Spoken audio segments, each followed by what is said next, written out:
Tiga.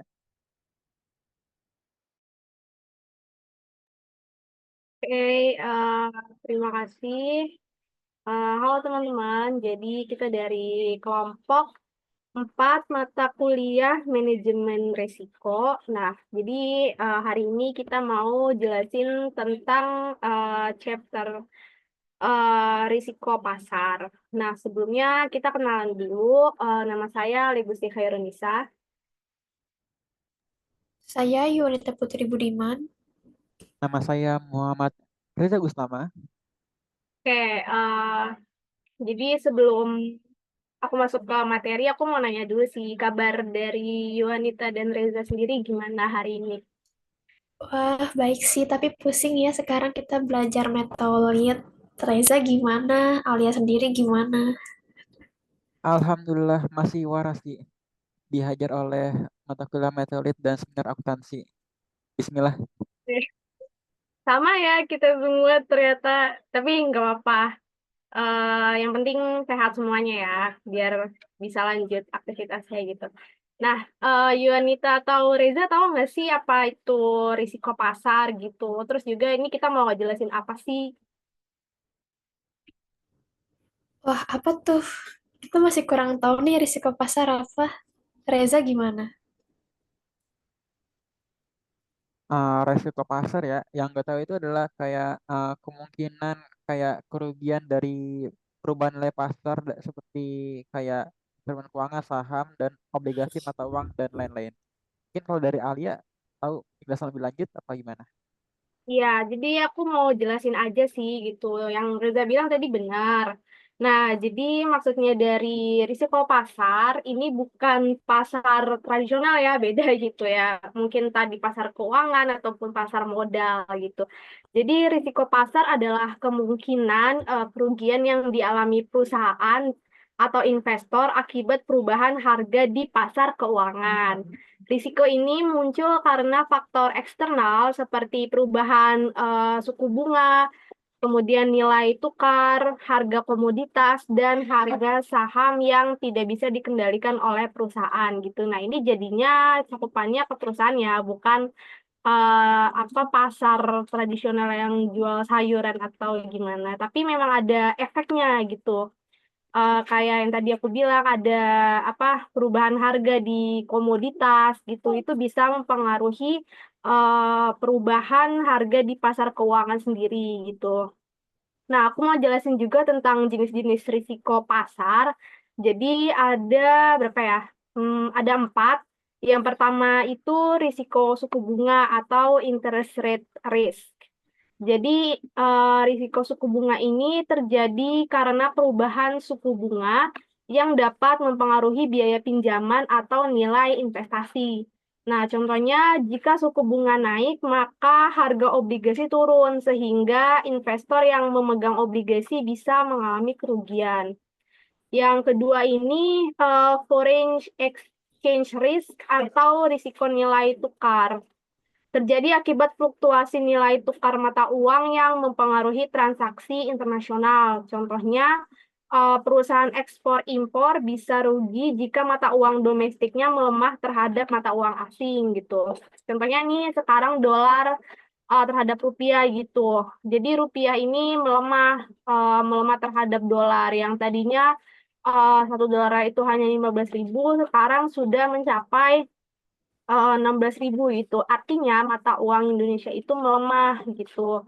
Kemudian apa sih akibatnya? Ya akibatnya di sektor ekspor impor nih perusahaan yang melakukan impor harus membayar lebih gitu. Kemudian yang ekspor pun juga akan apa ada kerugian gitu juga sih. Terus juga ya ada lagi misalkan euro terhadap rupiah itu bagaimana dan juga yen Jepang terhadap rupiah bagaimana gitu. Ini apa risikonya itu terhadap perusahaan juga sih, terutama perusahaan yang melakukan ekspor dan impor gitu. Karena Indonesia ini banyak melakukan impor ya, tapi kalau impor ini mostly dari Cina gitu. Dan untuk ekspor kita paling banyak di sektor perkebunan gitu. terus juga sektor pertambangan seperti ya hilirisasi gitu atau semacamnya. Kemudian komoditas price risk atau risiko harga komoditas. Nah, risiko akibat perubahan harga bahan baku atau produk komoditas di pasar global.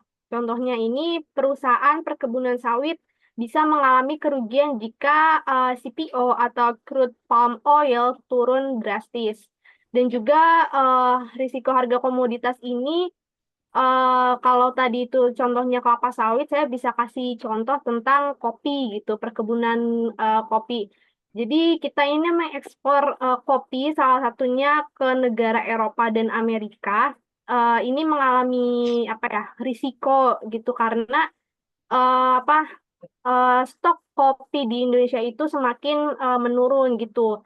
Karena apa sih ya? Karena perubahan cuaca ataupun deforestasi ataupun pengalihan lahan gitu. Sedangkan permintaan kopi di em, negara Eropa ataupun negara Amerika itu sangat tinggi gitu dan bisa menjadi risiko untuk harga komoditas ini gitu.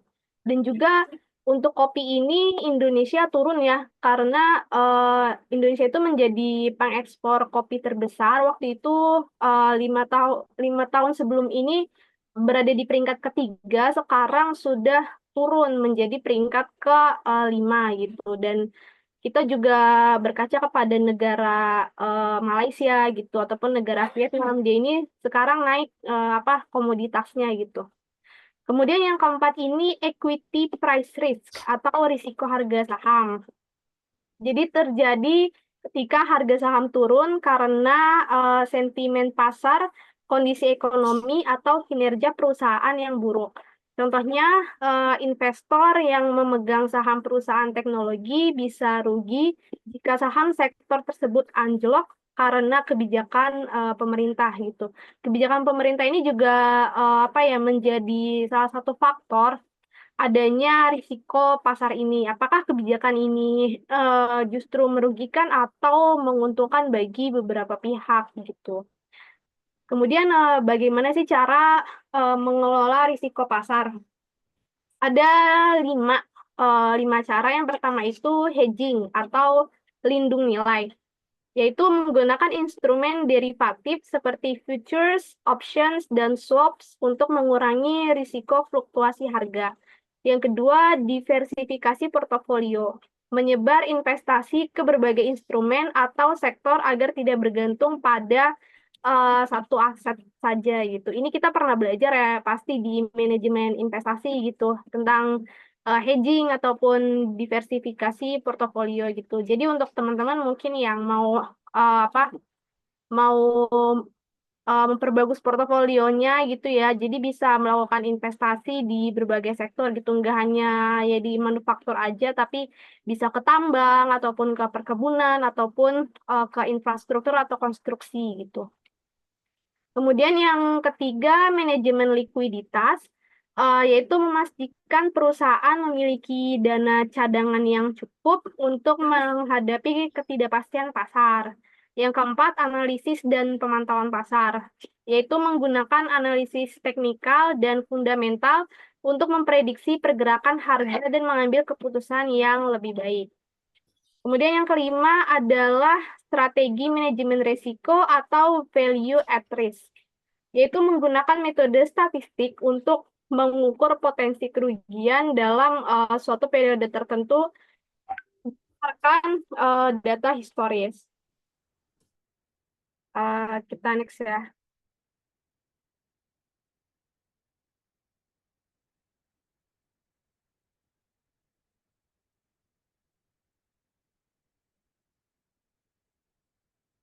Oke, jadi ini adalah salah satu bagaimana sih gambaran gitu ya. Gambaran ini adalah kurva normal atau kurva normal risiko pasar gitu, atau normal distribution of market risk. Jadi kurva normal dalam konteks pasar ini menggambarkan distribusi probabilitas dari return investasi atau perubahan harga aset dalam jangka waktu tertentu. Distribusi ini mengikuti pola distribusi normal. Jadi bentuknya ini seperti bell atau disebut bell curve, di mana sebagian besar pergerakan harga atau return akan berada di sekitar nilai rata-rata, dengan kemungkinan kecil terjadi pergerakan ekstrim di kedua ujung kurva. Karakteristik dari kurva normal ini, yang pertama ini berbentuk simetris atau bell-shaped curve. Sebagian besar perubahan harga atau return berada di sekitar nilai rata-rata. Perubahan ekstrim, gain atau loss yang sangat besar ini jarang terjadi. Kemudian karakteristik selanjutnya ada mean sebagai titik tengah. Jadi mean adalah rata-rata return atau harga aset dalam periode tertentu. Semakin banyak data yang terkonsentrasi di sekitar mean, semakin kecil volatilitas pasar. Kemudian standar deviasi sebagai pengukur risiko. Standar deviasi menunjukkan seberapa jauh data return atau harga menyimpang dari harga rata-rata. Semakin besar standar deviasi, semakin tinggi volatilitas dan risiko pasar. Kemudian ada empirical rules atau aturan 68%, 95%, dan 99,7%.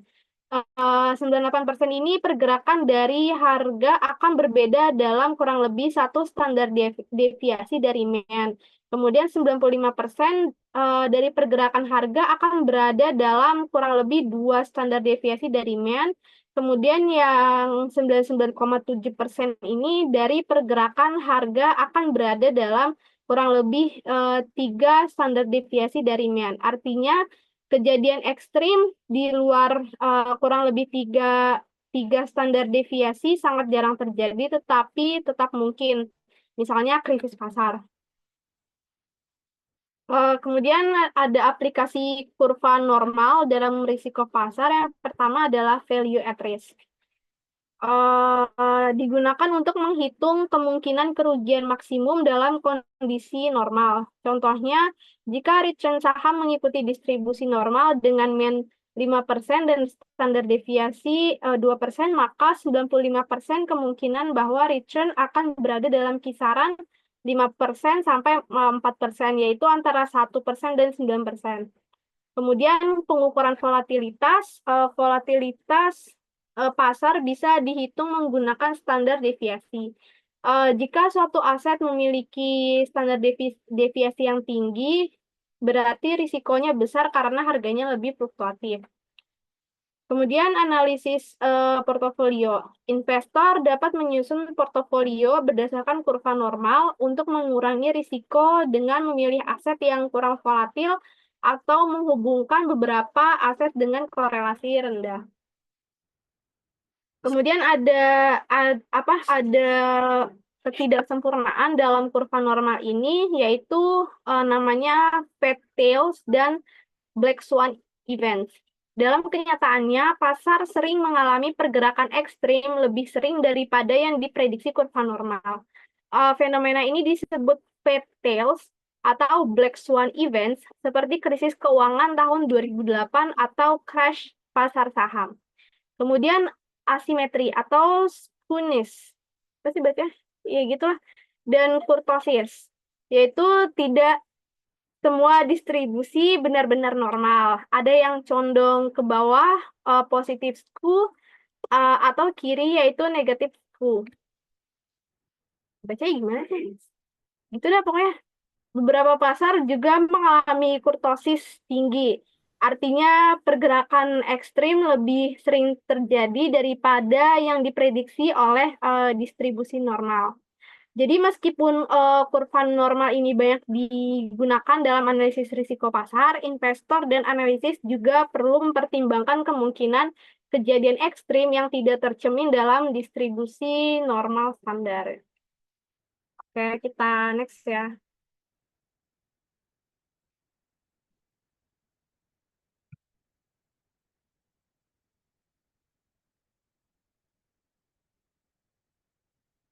Nah, ini ada perhitungan standar deviasi. Jadi rumus standar deviasi dalam risiko pasar adalah ukuran statistik yang menunjukkan seberapa besar variasi atau volatilitas suatu data terhadap rata-rata atau mean. Dalam konteks risiko pasar, standar deviasi digunakan untuk mengukur volatilitas return aset atau portofolio investasi. Interpretasi standar deviasi dalam risiko pasar yaitu jika standar deviasi tinggi, berarti harga atau return sangat fluktuatif. Maksudnya adalah risikonya tinggi gitu. Jika standar deviasi rendah, berarti harga atau return lebih stabil. Artinya risikonya rendah. Nah, standar deviasi yang sering digunakan dalam value at risk dan shape ratio untuk mengukur risiko dan performa investasi. Gitu. Kita next aja ya.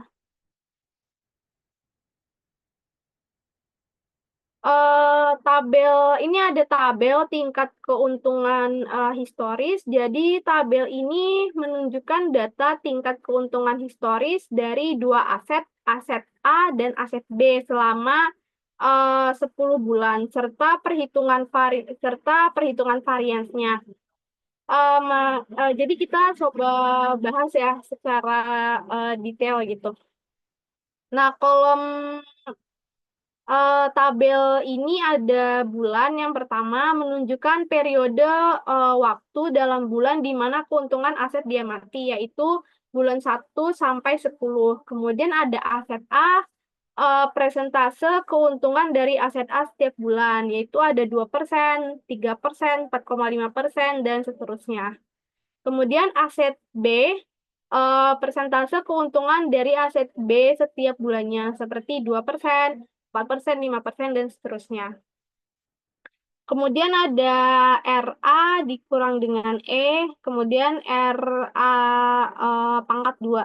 Ini perbedaan keuntungan aset A dari rata-rata atau ekspektasi return yang dikuadratkan. Kemudian ada perbedaan keuntungan aset B dari rata-rata yang dikuadratkan gitu. Jadi setelah itu kita hitung rata-rata ya, itu ada di bawah rata-ratanya, ada di sini. Jadi rata-rata untuk aset A ini, jadi kita caranya itu ditambah, semuanya ini di total, kemudian dibagi 2 gitu. Hasilnya adalah 3,845%. Kemudian rata-rata untuk aset B sama perhitungannya ditambah, kemudian dibagi jumlah bulan, sorry kok dibagi 2 sih, dibagi jumlah bulan gitu. Hasilnya 4,15% gitu. Kemudian perhitungan variansnya, mana sih? Oh ya, varians ini jumlah dikurangi dengan N. N ini berapa bulannya gitu. Terus dikurangi dengan 1. Hasilnya ini adalah 0,9733583. Kemudian yang mana nih? Yang B-nya ini 3,3361111 gitu. Jadi gimana sih caranya? Ini summary dari yang sini jumlah. Ini kan tadi ditambah ya. Enggak deh. Pokoknya ini jumlahnya ini diapain sih? Oh, dibagi, kemudian dikurang sama N, dibagi N dikurang 1. N ini dari sini, dari jumlah bulannya ini. Hasilnya 0,9 dan 3,3 gitu. Kemudian interpretasi hasilnya ini, kalau misalnya kita bandingin nih antara aset A sama aset B, sepertinya aset A ini memiliki varians yang lebih kecil gitu. Artinya volatilitasnya lebih rendah dan lebih stabil dibandingkan dengan aset B.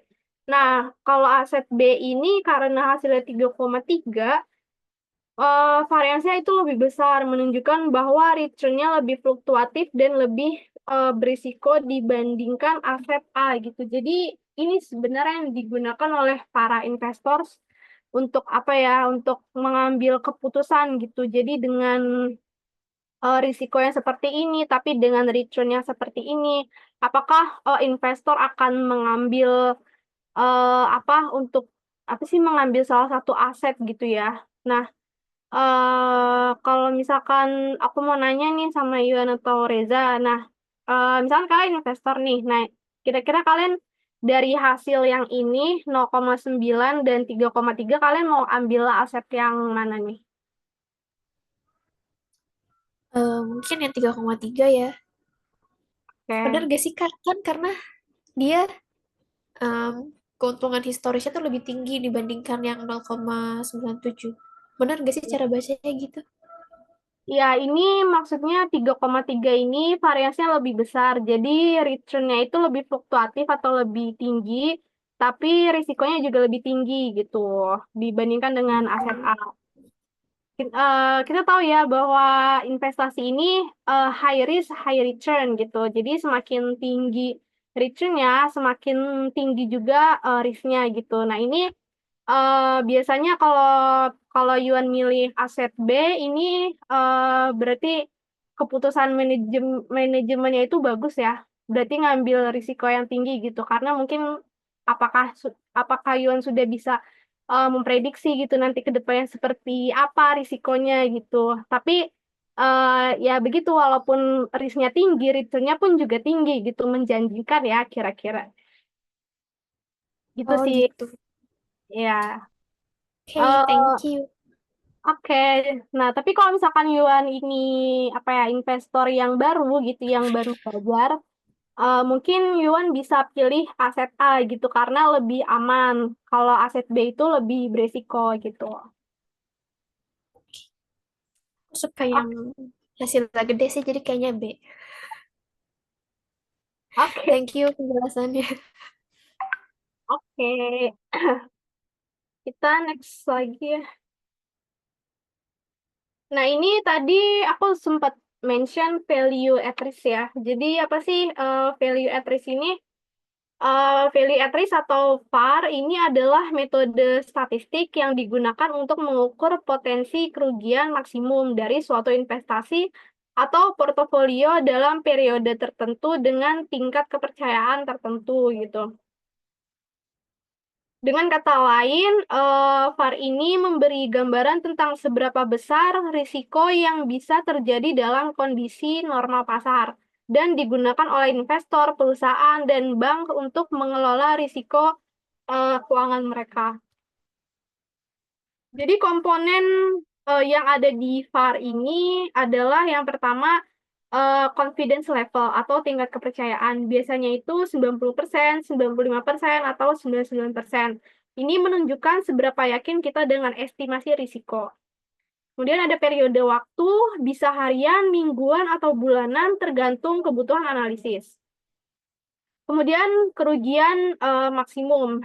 Hasil perhitungan VAR menunjukkan jumlah maksimum yang bisa hilang dalam periode tertentu gitu. Jadi contoh simpelnya, eh, misalkan sebuah perusahaan investasi menghitung bahwa value at risk satu hari pada tingkat kepercayaan 95% adalah 10 juta. Artinya, dalam 95% kasus, perusahaan tidak akan kehilangan lebih dari 10 juta dalam satu hari. Tapi ada 5% kemungkinan kerugian bisa lebih besar dari itu. Disebutnya itu tail risk. Seperti yang udah saya tulis juga, sebenarnya besok ada, misalkan nih besok ada kemungkinan 5% bahwa kerugian perusahaan sebesar 10 juta atau persen. VAR-nya ini menjawab pertanyaan dengan memberi nilai uang kerugian 10% dan probabilitasnya itu 5% gitu.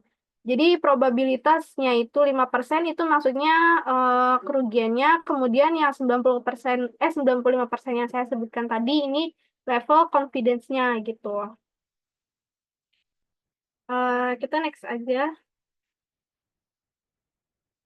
Oke, jadi untuk kesimpulannya, VAR ini alat penting dalam manajemen risiko untuk mengantisipasi potensi kerugian. Kemudian semakin besar nilai VAR, semakin tinggi risiko suatu aset atau portofolio.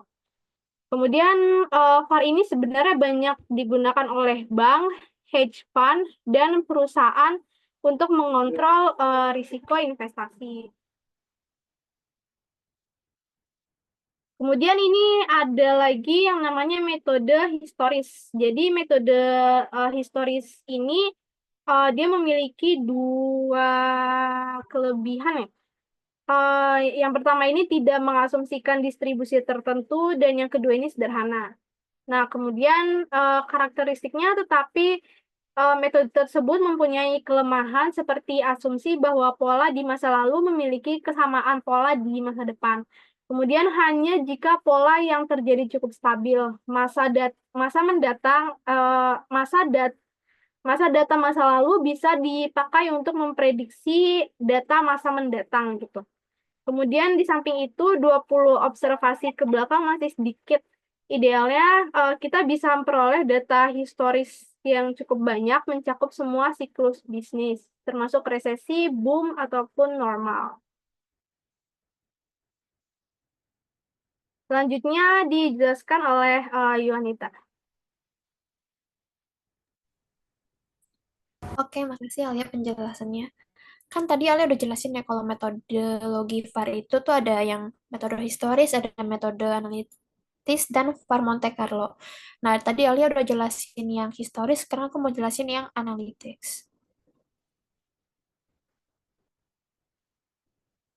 Nah, jadi value at risk dengan metode analitis ini tuh merupakan tuh pendekatan yang digunakan untuk mengukur potensi kerugian dalam investasi berdasarkan distribusi statistik tertentu. Nah, itu tuh biasanya distribusi normal. Nah, yang pertama tuh ada kita ngelakuin asumsi distribusi normal, yang dimana dalam metode ini kita menganggap bahwa perubahan harga atau return suatu aset mengikuti distribusi normal atau bentuk loncengnya. Nah, dengan asumsi ini, kita bisa menghitung rata-rata return yang diharapkan dan tingkat penyimpangannya atau standar deviasinya. Nah, setelah itu kita lanjut ke perhitungan VAR-nya. Jadi setelah kita nentuin nih distribusinya apa, kita tuh bisa menghitung kemungkinan besar kerugian yang mungkin terjadi dalam suatu kondisi tertentunya. Nah, VAR ini dihitung menggunakan parameter yang diambil dari distribusi tersebut, yaitu rata-rata dan standar deviasinya. Nah, setelah kita menghitung VAR-nya ini, ada contoh sederhananya. Nih, misalkan seorang manajer investasi ini mempunyai portofolio senilai 1 miliar.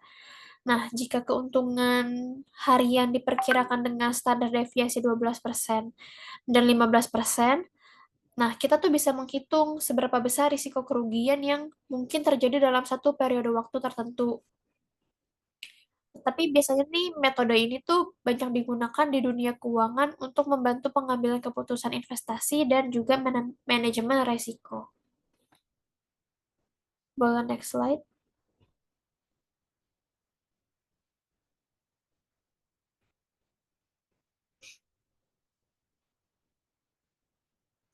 Nah, di sini ada gambar kurva normal untuk perhitungan VAR-nya. Jadi, gambar ini tuh menunjukkan kurva distribusi normal yang digunakan dalam perhitungan value at risk atau VAR. Nah, distribusi normal berbentuk lonceng atau bell curve ini dengan rata-rata M yang di tengah dan penyimpangan standar deviasinya di kedua sisinya. Yang pertama ada confidence interval atau interval kepercayaan. Di sini pada grafik ini bisa kita lihat ada 90% data berada dalam rentang kepercayaan tertentu. Nah, rentang ini tuh dibatasi dengan nilai M dengan yang sebelah kiri maupun kanan itu minus 1,65 STD dan keduanya sama. Nah, ini tuh berarti Artinya tuh ada kemungkinan 90% hasil investasi ini akan berada dalam batas ini. Sementara 10% sisanya akan apa ya namanya? Akan beresiko mengalami pergerakan yang ekstrim. Lalu ada interpretasi dalam manajemen resiko. Di sini dalam konteks VAR ini kita lebih fokus pada sisi kiri distribusi karena di sana ada potensi kerugian yang besar. Jika standar deviasi suatu aset diketahui, kita bisa menghitung kemungkinan kerugian maksimum dengan tingkat keyakinan tertentu. Misalnya di sini 90%. Nah, contohnya jika portofolio kita punya portofolio nih, um, kita punya ekspektasinya tuh selama hariannya itu tuh 12% dengan standar deviasi tertentu. Nah, kita bisa menghitung kemungkinan kerugian terbesar yang bisa terjadi dalam kondisi normal.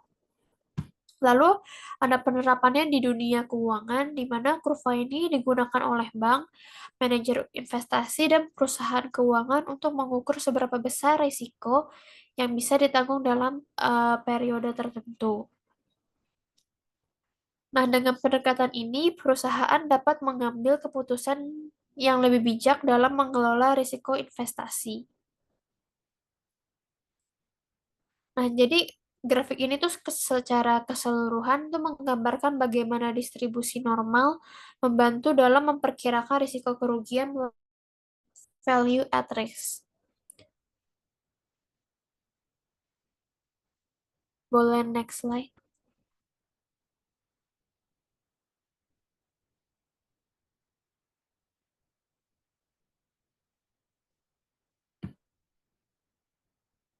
Nah, ini sebenarnya lanjutan penjelasan dari yang tadi ya.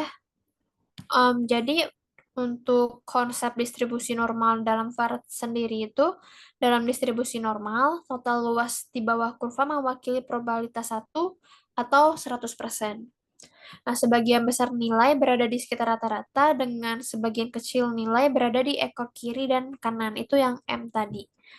Nah, lalu ada interpretasi kurva normal. Di sini area tengah kurva yang berwarna gelap mencakup 90% dari total distribusi. Ini tuh berarti ada probabilitas 90% bahwa nilai akan berada dalam rentang ini kan. Nah, kalau di luar 90%, di M kiri dan kanan itu menunjukkan kemungkinan terjadi ekstrim yang lebih jarang terjadi, kayak risiko ekstrimnya. Di situ perhitungan VAR dengan distribusi normal itu, dia itu untuk menentukan batas resiko. Kita menggunakan nilai kritis dari distribusi normal standar. Nah, dari tabel distribusi normal, kita tahu bahwa 5% wilayah di ujung kiri memiliki nilai sebesar minus 1,65, tadi itu yang M, standar deviasi. Nah, ini berarti ada kemungkinan 5% bahwa kerugian akan lebih besar dari batas itu. Ini ada contoh perhitungan. Jadi, kayak tadi aku bilang, kita punya keuntungan expected return atau keuntungan hariannya itu sebesar 12%, dengan standar deviasinya itu 15%. Nah, maka kita bisa nilai nih, nilai VARA tuh dihitungnya tuh kayak gimana. Nah, kita bisa menghitung VAR tuh dari 12% yang dimana tuh 12% itu tuh ekspektasi keuntungan yang kita dapatkan seharian dikurang dengan total M-nya tadi itu minus 1,65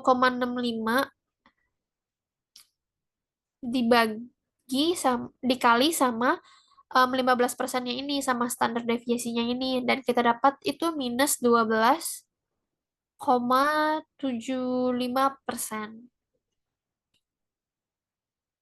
Lalu bisa kita hitung lagi VAR-nya itu minus 12,75% dikali sama 1 miliar. Dan hasilnya itu 127,5 juta. Nah, jadi kesimpulannya itu value at risk ini atau VAR ini menggunakan distribusi normal untuk memperkirakan potensi kerugian maksimum dalam suatu periode tertentu dan dengan tingkat kepercayaan tertentu juga. Dan perhitungan ini sangat penting dalam kita mengambil keputusan ya di manajemen risiko keuangan.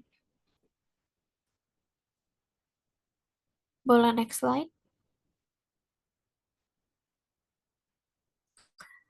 Nah, di sini ada VAR dengan simulasi Monte Carlo. Mungkin Alia sama Reza kita kan kemarin udah belajar nih di multivariat tentang Monte Carlo kan sedikit-sedikit di SPSS. Kalian ingat gak sih itu apa?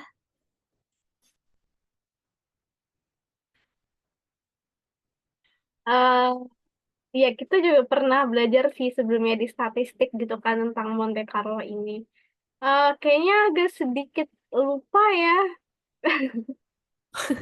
Kita juga baru belajar sih, tapi coba ngelihat apa ya, ngelihat gambarnya aja gitu. Mungkin Iwan bisa Hmm, jelasin gitu.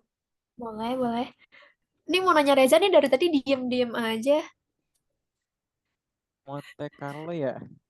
Yang gue ingat Iya. sih Monte Carlo itu kayak statistik ya yang digunakan untuk memperkirakan apa ya hasil suatu sistem kompleks sih kayak yang sistem itu menjalankan ribuan atau bahkan jutaan simulasi berdasarkan variabel yang acak. Itu sih yang gue tahu. Oke. Contohnya kayak penggunaan pada value at risk software sih. Salah satunya sih itu sih mungkin yang gue tahu terkait Monte Carlo. Mungkin kan bisa Oh jelasin lebih gitu. lanjut. Oke Reza, thank you. Nah, jadi nih sebenarnya apa sih simulasi Monte Carlo ini dalam VAR ya khususnya? Nah, simulasi Monte Carlo ini tuh adalah metode yang digunakan untuk menghitung value at risk atau VAR dengan cara mensimulasikan kemungkinan hasil berdasarkan data historis. Jadi menggunakan data acak. Dan tujuannya ini itu untuk memahami risiko investasi atau keuangan agar lebih realistis. Nah, untuk prosesnya sendiri, untuk simulasi Monte Carlo ini, kita tuh yang pertama, kayak tadi aku jelasin, kita tuh menentukan distribusi probabilitasnya. Nah, dari tabel pada gambar ini, setiap tingkat keuntungannya itu memiliki probabilitas tertentunya kan masing-masing. Di sini ada nih tingkat keuntungannya dalam persenan ya. Ada yang minus 0,5, ada yang minus 0,25, 0. Mereka tuh punya probabilitasnya masing-masing kayak 0,05, 0,1. Nah, setelah kita masukin data itu, kan ini akan menghasilkan si probabilitas kumulatif ini tuh bakal digunakan untuk menentukan rentang angka acak yang akan dipetakan ke masing-masing tingkat keuntungannya ini kan. Nah, nanti mereka itu menghasilkan angka acak atau random number generation. Jadi, komputer ini akan menghasilkan angka acak antara 0 sampai 99 yang akan mencerminkan dari probabilitas kumulatif ini. Nah, dari angka-angka acak tersebut, eh, akan dikaitkan sama return berdasarkan probabilitas dari tabelnya. Jadi di simulasi Monte Carlo ini dilakuin simulasi tuh berkali-kali gitu, nggak sekali doang.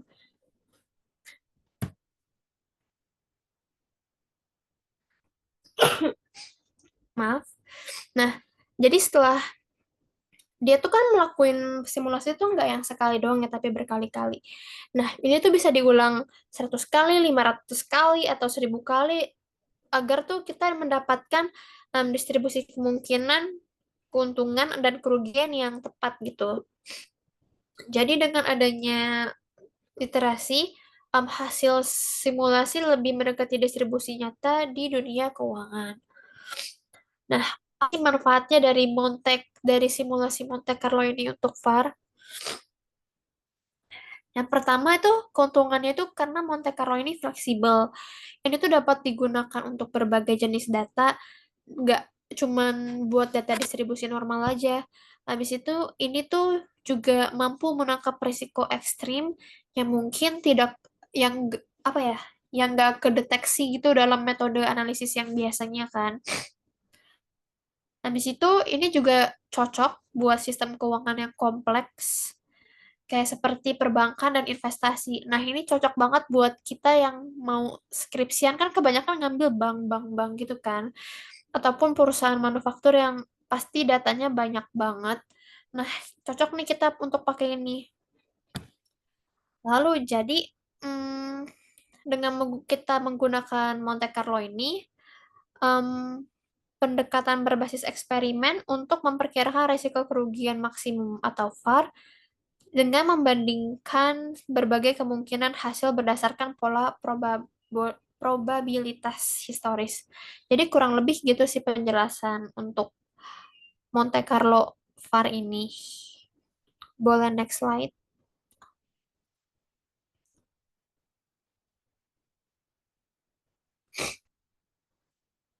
Nah, di sini ada distribusi frekuensi tingkat keuntungan berdasarkan simulasi. Nah, sebenarnya ini gambar apa sih? Kalian tahu gak sih ini gambar apa? Grafik biasa doang kah? Tuh, nggak tahu. Emang itu apa sih grafik batang gitu? Apa ya? Iya, jadi Tolong jelasin ini Yuan. tuh kenapa? Tolong dijelaskan supaya mengerti kita. Siap, siap, siap. Ya, jadi ini tuh bukan sekedar grafik batang biasa ya, tapi di grafik ini tuh menunjukkan distribusi frekuensi dari tingkat keuntungan yang diperoleh berdasarkan hasil simulasi Monte Carlo yang tadi yang bisa kita lihat di slide sebelumnya.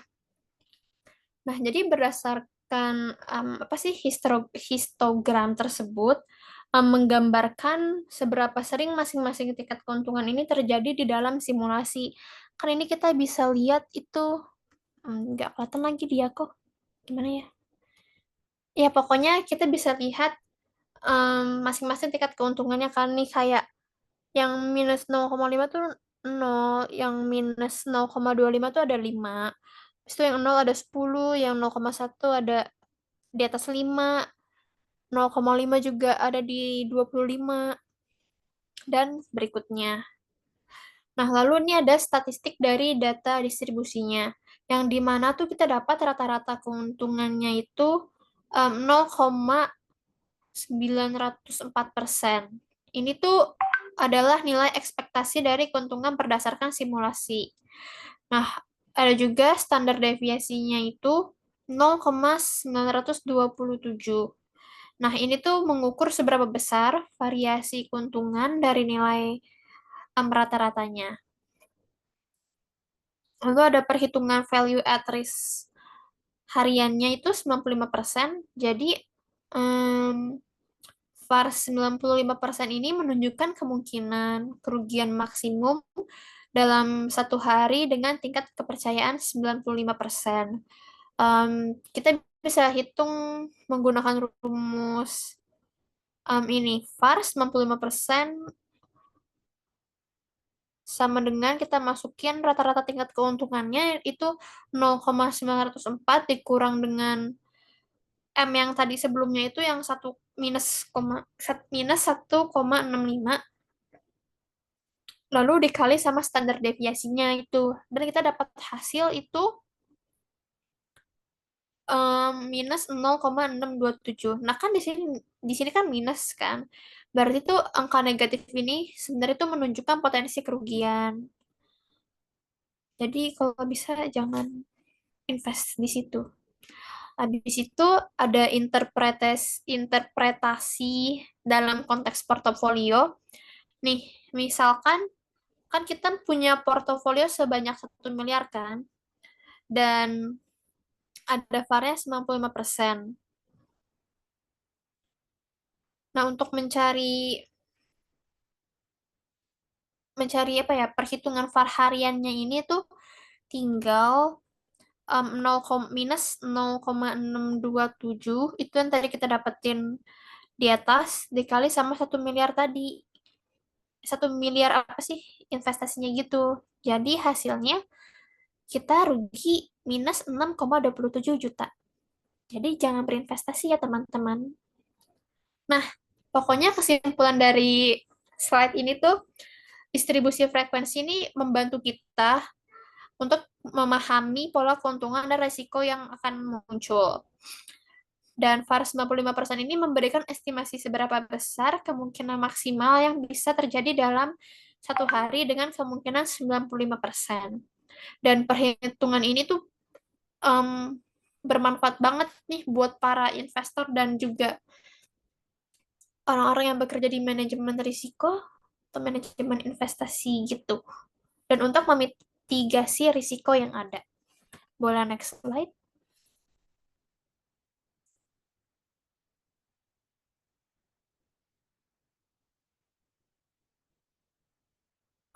Oke, selanjutnya akan dijelaskan oleh Reza. Apa sih?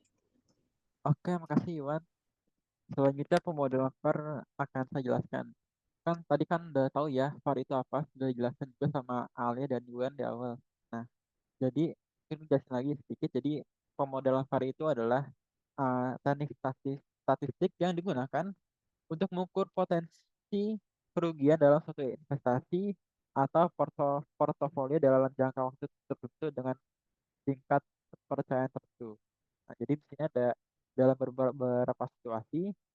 Jadi jika kita ingin memodelkan VAR atau value at risk itu sebagai contoh. Nah, misalkan di sini ada kita mempunyai portofolio obligasi.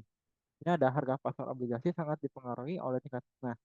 Dan jika tingkat bunga naik, maka harga obligasi akan turun. Dan sebaliknya, jadi jika harga tingkat bunga di Indonesia ini sedang naik lah, itu harga obligasi akan turun. Dan jika tingkat bunga di Indonesia ini misalnya turun, maka harga obligasi itu akan naik. Jadi di sini juga kita bisa fokuskan perhatian pada tingkat bunga dan menghubungkan perubahan tingkat bunga dengan nilai pasar obligasi. Kemudian menghitung VaR atau value at risk untuk portofolio obligasi kita atau yang mungkin obligasi yang kita ingin beli. Di sini juga biasanya ada hubungan antara perubahan tingkat bunga dengan nilai obligasi dan nilai sebagai berikut. Jadi di sini ada rumus perhitungan untuk nilai perubahan dari tingkat bunga dengan nilai obligasi. Di sini ada contoh ada DP P min D DR bagi 1/R itu tahu nggak sih? Jadi sini itu DP ini adalah singkatan dari disebut adalah perubahan harga obligasi dan P itu di mana adalah harga obligasi dan minus D itu adalah D itu adalah durasi obligasi atau sensitivitas harga obligasi terhadap perubahan tingkat bunga. Lalu ada DR itu merupakan kayak perubahan tingkat bunga yang terjadi di pasar dan RA itu adalah tingkat bunga saat ini. Jadi pada persamaan rumus ini yang tersebut adalah menunjukkan bahwa perubahan relatif harga obligasi DP per P itu berbanding terbalik dengan perubahan tingkat bunga atau DR. Dan juga jika tingkat bunga naik, maka harga obligasi akan turun, sudah jelaskan tadi, dan sebaliknya. Sebenarnya durasi ini D itu kayak berfungsi, dan juga durasi atau D berfungsi sebagai penggali menunjukkan sensitivitas harga obligasi terhadap perubahan tingkat bunga. Nah, selanjutnya adalah durasi. Durasi ini adalah ukuran sensitivitas harga obligasi terhadap perubahan tingkat bunga dan juga jadi semakin tinggi durasi dari portofolio obligasi ini, maka semakin besar dampak perubahan tingkat bunga terhadap nilai pasar obligasi dengan kata lain misalnya obligasi dengan durasi tinggi lebih sensitif terhadap perubahan tingkat bunga dan juga jadi obligasi dengan durasi lebih rendah itu juga stabil terhadap fluktuasi tingkat bunga yang ada di pasar di Indonesia. Oke, jadi di sini fungsi dari rumus ini adalah pertama adalah dalam mengaplikasikan manajemen risiko. Jadi perhitungan ini penting dalam manajemen risiko untuk mengantisipasi dampak fluktuasi suku bunga terhadap portofolio obligasi dalam mengetahui VaR atau value at risk. Jadi di perhitungan ini investor ini dapat memahami potensi kerugian maksimum dalam skenario tertentu dan juga strategi untuk mendapatkan strategi untuk mengurangi dampak resiko suku bunga. Oke, Mbak Dina, Maria,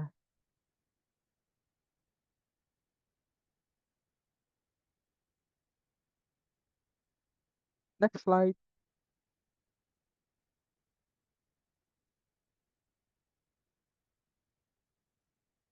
Oke, di sini ada tabel distribusi perubahan tingkat bunga dan perhitungannya.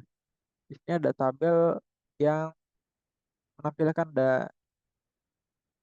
standar deviasi itu ada 1% dan misalnya ini ada M minus 1,5 standar deviasi dan M plus 1,65 standar deviasi. Dan juga soalnya di sini ya, dijelaskan soalnya ya, itu durasi D-nya itu 5 dan perubahan tingkat bunga atau DR ini sudah dijelaskan itu adalah 1,65% yang di bawah sini atau 0,005 dan juga tingkat bunganya itu adalah rate 0,10% atau 0,1 dan juga VAR-nya itu adalah 95%. Nah, jadi di sini kalau cara menghitung nilai VAR-nya ya, tinggal berapa portofolio obligasi pertama itu tadi kita bisa menghitung dengan rumusan tadi yang pertama adalah DP per P minus min D terus dikali DR plus bagi 1 plus R rumusnya itu. Jadi di sini DP per P-nya kan belum diketahui dan D-nya itu kan D-nya itu kan dikit D-nya itu kan diketahui 5 jadi minus 5 dikali DR-nya itu tadi 1,65% atau 0,0165 dibagi 1 plus R-nya. R-nya itu adalah 1% atau 0, R itu adalah 10% atau 0,1. Jadi hasil DP per P adalah minus 5 dikali 0,15. Hasilnya adalah 0,075. Maksudnya adalah artinya jika tingkat bunga naik 1,65%, maka portofolio kita yang atau portofolio yang akan kita beli itu akan turun nilainya sebesar 7,5%. Nah, sehingga dijelaskan jika portofolio kita mempunyai nilai sebesar Rp 1 miliar, maka 95% portofolio ketika kita juga eh, dihitungnya itu adalah VAR 95% dikali 0,075 sama dengan dikali Rp 1 miliar. Maka VAR portofolio itu adalah 75 juta. Jadi dengan hasil tersebut kita bisa mengatakan bahwa ada kemungkinan 5% kerugian portofolio obligasi kita itu sebesar 75 juta atau lebih. Ini jika diasumsikan dengan soalnya itu adalah tadi yang durasinya itu 5, perubahan tingkat suku bunga atau DR-nya itu 1,65% dan tingkat bunga saat ini adalah 10%. Oke, bisa di next. Ya,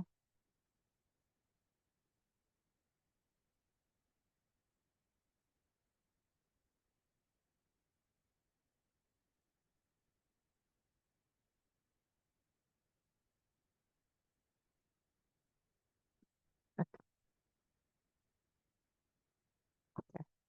Selanjutnya kita sudah ada di stress testing.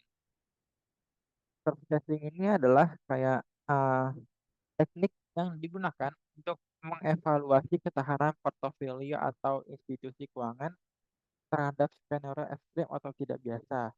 Nah, tujuan dari stress testing ini adalah untuk mengidentifikasi potensi kerentanan dan mengukur dampak dari peristiwa yang jarang terjadi namun berdampak besar.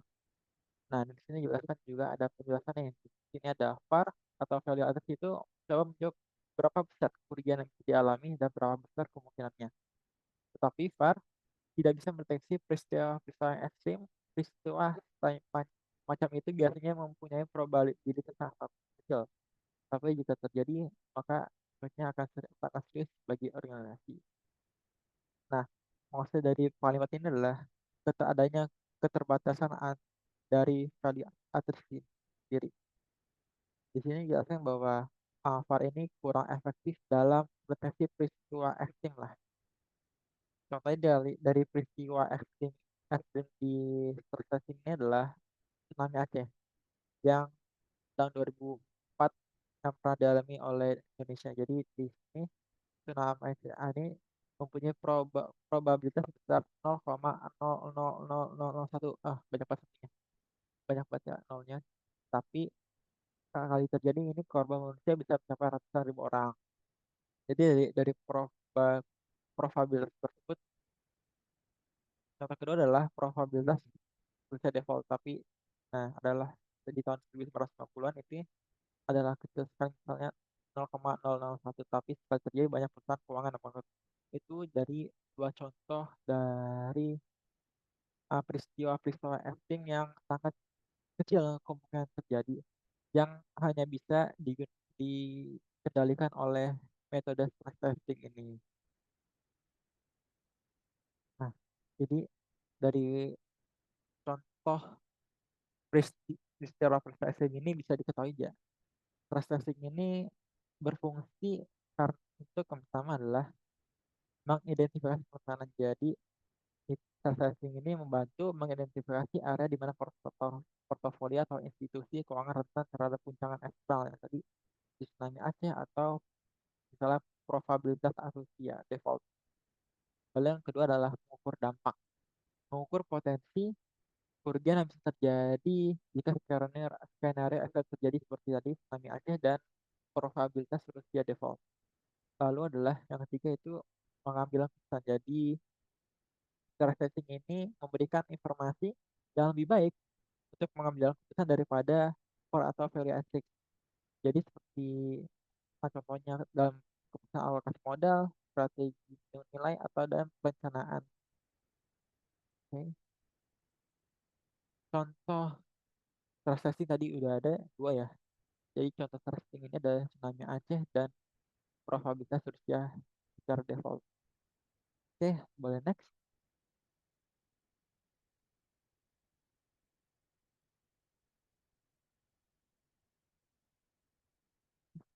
Next slide. Oke, di sini ada tabel stress testing. Di sini ada dua ya, dimaksud adalah tsunami Aceh dan Rusia bangkrut. Jadi di kurva misalnya di sini di kurva sumbu horizontal X. Nah, di sini pada sumbu S ini yang bawah itu, yang horizontal itu mewakili berbagai hasil atau dampak yang mungkin terjadi, misalnya perubahan nilai portofolio atau kerugian dari kejadian yang ada misalnya tsunami atau Rusia bangkrut. Lalu pada sumbu vertikal, yang vertikal ini yang Y itu mewakili mewakili probabilitas atau frekuensi dari setiap hasil. Nah, juga di sini ada area di arsir ini yang abu-abu ya. Area di arsir itu mewakili peristiwa ekstrim atau skenario stres yang sedang diuji. Dalam konteks stress testing ini adalah area ini menunjukkan potensi kerugian yang signifikan yang mungkin terjadi jika skenario ekstrim tersebut terwujud. Misalnya, contohnya, semakin jauh area yang diarsir ke sisi kurva, maka semakin ekstrim skenario-nya dan semakin besar potensi kerugiannya. Jadi area di akhir ini juga menunjukkan probabilitas kumulatif dari peristiwa ekstrim tersebut. Jadi semakin besar area yang di akhir, maka semakin tinggi probabilitas walaupun tetap kecil dari peristiwa ekstrim tersebut. Jadi di tabel ini saya jelas tadi menggambarkan bagaimana stress testing ini mempertimbangkan skenario yang sangat tidak mungkin terjadi. Misalnya skenario yang sangat tidak mungkin terjadi kan ada dua tadi, tsunami dan Rusia bangkrut ya. Jadi yang kedua adalah tadi ada di hasil ini menunjukkan potensi kerugian dapat terjadi jika skenario dari tsunami dan Rusia bangkrut itu terwujud. Lalu yang ketiga adalah manajemen risiko. Jadi tujuan dari stress testing tadi adalah memahami resiko dan mengambil langkah-langkah untuk mengurangi dampaknya. Oke, boleh di next.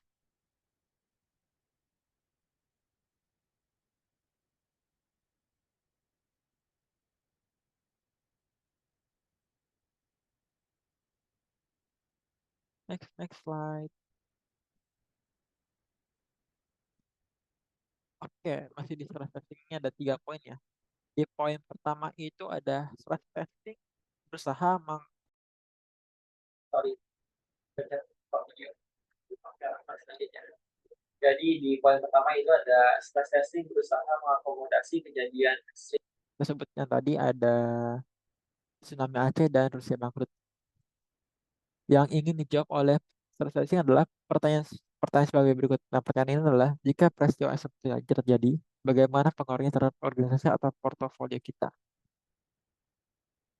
Oke, jadi pada poin pertama ini adalah stress testing ini tidak hanya mempertimbangkan peristiwa yang mungkin terjadi dalam kondisi normal yang dilakukan oleh value at risk, dan sebaliknya ini, jadi sebaliknya stress testing ini berfokus pada skenario yang sangat jarang tetapi memiliki dampak besar jika terjadi seperti tadi yang tsunami Aceh atau Rusia bangkrut.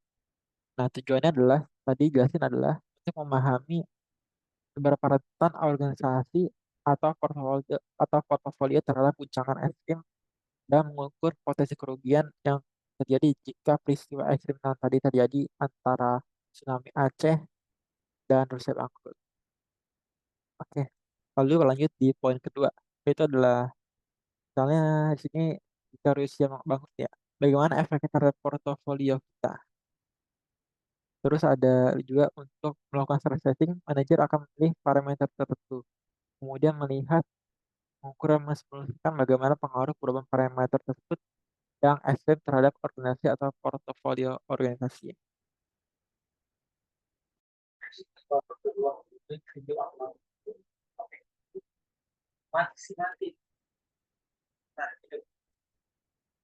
Oke, jadi di sini ada misalnya proses stress testing memilih parameter dan mensimulasikan pengaruh perubahan ekstrim. Oke, di sini ada mungkin langkah-langkahnya. Yang pertama itu adalah manajer akan memilih parameter tertentu yang relevan dengan organisasi atau portofolio kita. Lalu yang kedua itu mereka akan mensimulasikan perubahan ekstrim atau parameter tersebut dan mengukur dampaknya terhadap organisasi atau portofolio. Nah, jadi parameter ini adalah faktor-faktor kunci yang mempengaruhi kinerja organisasi atau portofolio. Jadi dengan mengubah parameter-parameter ini secara astagfirullah, manajer dan manajer dapat melihat bagaimana organisasi atau portofolio akan bereaksi dalam kondisi yang astagfirullah. Kenapa sih? Eh, bentar. Cek, cek, 1, 2, 3. Oke, kedengeran. Jadi pegangan deh. Oke, lanjut ya. Di poin ketiga itulah parameter tersebut bisa bervariasi mulai dari kenaikan tingkat bunga yang ekstrim misalnya naik 30% dalam satu hari atau penurunan harga saham yang ekstrim misalnya 20% dalam satu hari. Negara misalnya negara tertentu bangkrut lah. Kita bisa membayar hutangnya kejadian alat. Kalau kita ada kejadian alat itu adalah contoh-contoh dari kejadian ekstrim yang mungkin terjadi dalam yang bisa stress testing ini lakukan atau mengendalikan mengendalikan dari kejadian tersebut. Oke, next Alia. Selanjutnya adalah langkah-langkah stress testing. Yang pertama, mengidentifikasi dan memilih parameter yang diperkirakan akan berubah. Nah, dari langkah pertama ini kita dapat menjelaskan adalah pertama adalah mengidentifikasi parameter-parameter kunci yang paling relevan dalam organisasi atau portofolio Anda. Jadi, parameter ini apakah faktor-faktor yang memiliki pengaruh signifikan terhadap kinerja atau nilai organisasi atau portofolio. Contohnya tingkat suku bunga, misalnya di bank ya, itu ada tingkat suku bunga, tingkat kredit macet atau nilai tukar mata uang. Selanjutnya poin kedua, langkah kedua adalah menentukan seberapa besar parameter tersebut akan diubah. Nah, jadi setelah mengidentifikasi parameter, langkah selanjutnya ini menentukanlah berapa ekstrim perubahan yang terjadi yang mungkin akan diterapkan pada parameter tersebut. Contohnya kenaikan suku bunga misalnya naik suku bunga sebesar 3% dalam satu hari atau tadi naik 20% dalam satu hari atau penurunan harga saham. Karena harga saham itu turun sebesar 20% dalam satu hari. Jadi itu perlu dipertimbangkan seberapa besar parameter tersebut akan dirubah. Lalu yang ketiga itu adalah melihat pengaruh stress testing tersebut terhadap nilai portofolio. Jadi pada niat pengaruh ini melibatkan penggunaan model keuangan untuk memperkirakan atau perubahan nilai yang mungkin terjadi pada portofolio saat terjadinya uh, kejadian ekstrim tadi. Misalnya contohnya adalah menghitung dampak dari kenaikan suku bunga terhadap nilai obligasi dalam portofolio. Yang kedua, menghitung dampak dari penurunan harga saham terhadap nilai portofolio. Dan yang ketiga, menghitung dampak dari devaluasi mata uang terhadap perusahaan yang memiliki banyak hutang dalam mata uang asing. Itu dari contohnya. Lalu langkah terakhir adalah yang keempat, melihat asumsi yang digunakan. Lalu merubah asumsi tersebut jika diperlukan. Nah, maksud adalah stress testing ini seringkali bergantung pada asumsi-asumsi tertentu tentang bagaimana pasar dan ekonomi akan bereaksi terhadap peristiwa ekstrim. Dan juga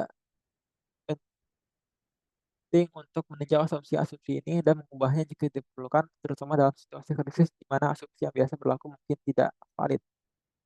Contohnya ada salah satu contohnya adalah asumsi likuiditas. Jadi dalam kondisi normal, asumsikan bahwa aset dapat dengan mudah dijual dengan harga pasar. Namun dalam krisis atau kejadian ekstrem yang terjadi, likuiditas pasar dapat mengering sehingga aset sulit dijual atau harus dijual dengan harga diskon. Misal tadi yang bisa bangkrut atau saat tsunami Aceh. Lalu next slide. Oke, base ini kita dalam materi tentang base testing. Nah, di sini jelaskan adalah base testing itu adalah istilah untuk proses pengecekan apakah model yang kita gunakan sudah sesuai dengan realitas yang ada. Jadi maksud dari jelasin ini adalah base testing itu merupakan proses pengecekan apakah model yang kita gunakan sudah sesuai dengan realitas yang ada. Yang kedua, pada base testing ini melibatkan pengujian model dengan menggunakan data historis untuk melihat seberapa baik model tersebut memprediksi risiko atau hasil aktual di masa lalu. Nah, tujuannya adalah tujuan dari base testing ini adalah untuk memvalidasi keakuratan model. Yang kedua, untuk mengidentifikasi potensi kelemahan atau bias dalam model. Lalu yang ketiga adalah untuk meningkatkan kepercayaan terhadap hasil yang dihasilkan oleh model. Nah, contohnya adalah jika kita menghitung bilang model, kita menghitung 99 dalam sekali dan memperoleh angka 500 juta, backtesting akan melihat seberapa sering kerugian yang akan dialami, astagfirullah, kamera gua, yang akan dialami oleh perusahaan di masa lalu yang melebihi, oke, yang melebihi 500 juta. Jadi jika kita menemukan bahwa kerugian di atas 500 juta adalah sekitar 1% atau kurang, maka kita bisa mengatakan bahwa model kita cukup bagus sesuai dengan kenyataan yang ada. Tapi jika kita menemukan bahwa kerugian di atas 500 juta mencapai 10% dari total observasi, maka model VAR kita atau value at risk kita barangkali perlu diragukan. Jadi model tersebut barangkali tidak sesuai dengan realitas ada dan perlu dibaiki. Untuk kita nih ada,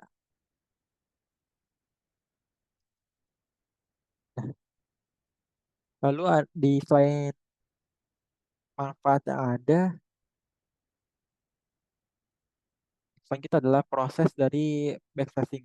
Tadi ada dijelaskan juga tadi menghitung VAR atau value at risk, lalu bandingkan hasil VAR dengan kerugian aktual yang terjadi selama periode tersebut, lalu hitung berapa kali kerugian aktual lebih VAR yang diprediksi seperti yang tadi saya jelaskan. Nah, selain itu ada beberapa batasan dari backtesting ini. Yang pertama, data historis. Hasil backtesting dapat dipengaruhi oleh ukuran sampel data yang digunakan. Sampel yang kecil dapat menghasilkan hasil yang tidak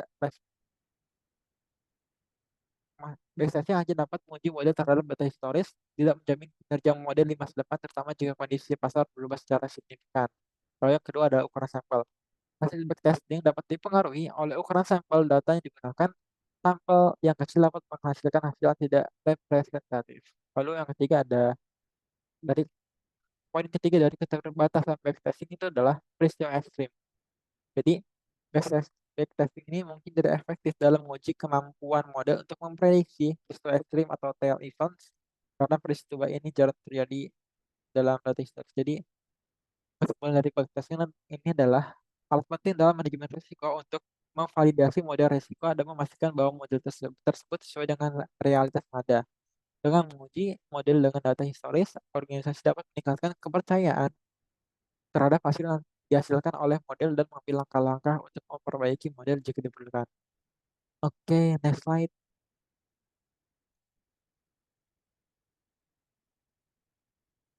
Oke, mungkin itu saja dari materi saya.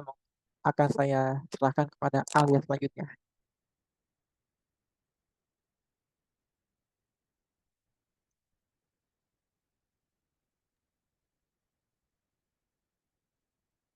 Oke, kayaknya penjelasan dari kita tentang risiko pasar udah deh. Nah, kalian ada yang mau nanya nggak? Yuan atau Reza gitu?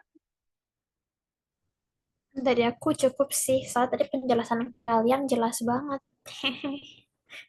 Dari aku juga cukup sih. Karena tadi penjelasan Alia dan Iwan udah cukup atau buat paham lah terkait materi dari risiko pasar ini. Oke, eh, dari aku kayak juga udah cukup sih. Makasih ya teman-teman udah mau ngejelasin hari ini tentang risiko pasar. Semoga penjelasannya jelas ya. Karena ya udah gitu aja kok saya risiko pasar ya risiko dari apa pasar keuangan atau pasar modal gitu. Terus kita apa di risiko pasar ini kita bisa mengambil keputusan gitu. Misalnya kita jadi investor atau jadi manajer keuangan dalam perusahaan ini kita harus apa gitu melihat dari apa risiko pasar ini dan juga ada banyak metode yang tadi yang bisa digunakan gitu. Bisa digunakan sesuai kebutuhan sih gitu ya. Oke, makasih ya teman-teman. Aku tutup. Makasih, dadah. Thank you.